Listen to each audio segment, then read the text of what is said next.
Facing charges after a weekend pursuit south of the metro. This story from the Cass Graham.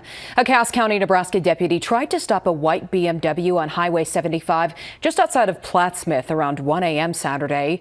The driver took off at speeds estimated around 120 miles per hour. Authorities say he crossed the Platte River Bridge and then lost a front tire as he was heading to the Missouri River Bridge. Caden Cush is 20 years old. He was taken into custody after he tried to run from deputies.